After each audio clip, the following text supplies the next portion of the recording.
Hi, I'm Abi Elphinstone and I'm in my local Waterstones, Notting Hill, with my brand new book, Rumblestar, which has blue sprayed edges and a bonus chapter, but exclusively for Waterstones. So Rumblestar is the first book in the Unmapped Chronicles, and it's the story of 11-year-old Casper Tock, who hates risks, is allergic to adventures, and shudders at the thought of unpredictable events. So it comes as a nasty shock to him when he accidentally stumbles into Rumblestar, an unmapped kingdom full to the brim of magical beasts.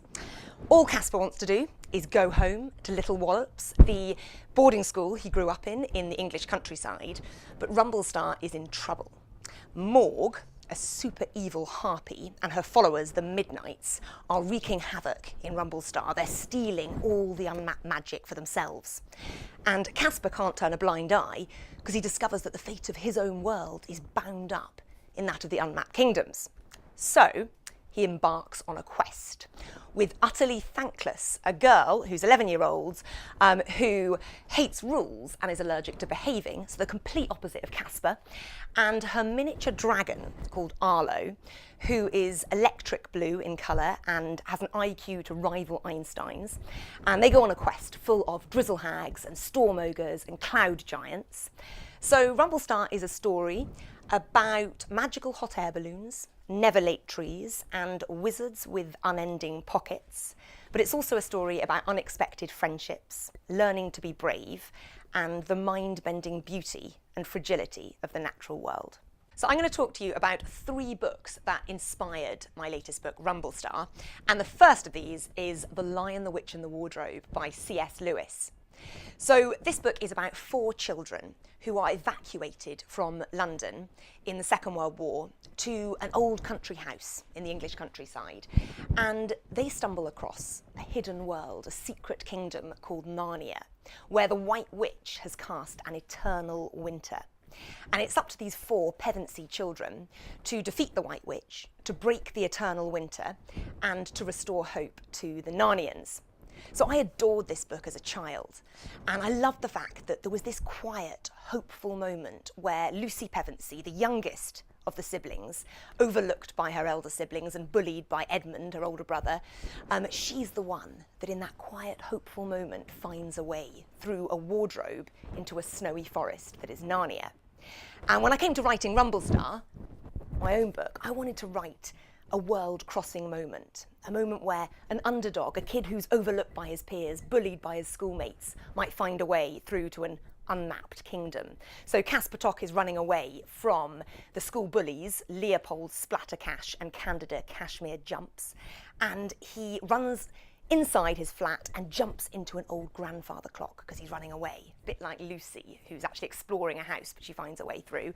And when Casper is inside this grandfather clock, he realises that it's not a clock at all. It's a never-late tree, a tree that grows excuses. And when he steps out of it, he's in another world completely, a bit like Lucy, when she pushes past the fur coats and finds Narnia with the lamppost. So the second book that inspired my book Rumblestar is The Legend of Podcan One Ear by Kieran Larwood. So it's a book I read much more recently, and I fell in love with the sense of adventure, the wild settings, and the way the author uses magic. So this book is about a young and very lazy rabbit called Podcan, and he just treats life every day as it comes, doesn't have much responsibility. And then his warren, his burrow, is ransacked by the Gorm, these deadly rabbits. And Podcan goes on a quest with his brother and his sister to avenge his father, who was killed by the Gorm, and to uncover his destiny. I love writing adventure books with wild settings, so I really adored the wild woods here, the snowy forests, the homely burrows underground. And I love the way that Podcan was armed with a magical dagger. So it looks like a rusty old dagger that wouldn't do any good, but it actually turns out to be a dagger that's steeped in legend, and it can cut through absolutely anything except for iron. So in my book, Rumblestar, I've got wild settings, a bit like Podcan One Ear, with a river called the Witch's Fingers, which is enchanted, filled with magical beasts, a forest called Shiverbark Forest, where these snow trolls live, and snowflakes fall the size of dinner plates, and the smoking chimney volcanoes, where the storm ogres live, and there are also magical objects, like Podcan has. My characters have a just-in case. It's like a suitcase, but a lot cooler. There's an enchanted hot air balloon with loads of inbuilt cool features, and there are frozen lightning capes. So the third and final book that inspired Rumblestar was this book, Tell Me a Dragon by Jackie Morris. I'm dyslexic, and when I start writing my books, I often find that it's quite overwhelming, having loads and loads of text, words to look at. But when I look at pictures, I never feel overwhelmed. I often feel very inspired. And Jackie Morris is one of my favourite illustrators. She draws nature in all its fierce wonder. She's absolutely incredible. She also draws dragons really, really well. You can see here, look at that incredible dragon. In this book, Jackie imagines that every single person has a dragon that belongs to them. And some are so small, they might be curled up inside your ear, so you'd never notice them. Some are so big, they're the size of mountains, so you could never ignore them. And as I read this book, I thought, I want to include a dragon in Rumblestar. So there is little Arlo, who I told you about, who has electric blue wings and is super, super clever. And he lives in the pocket of Utterly Thankless's dungarees.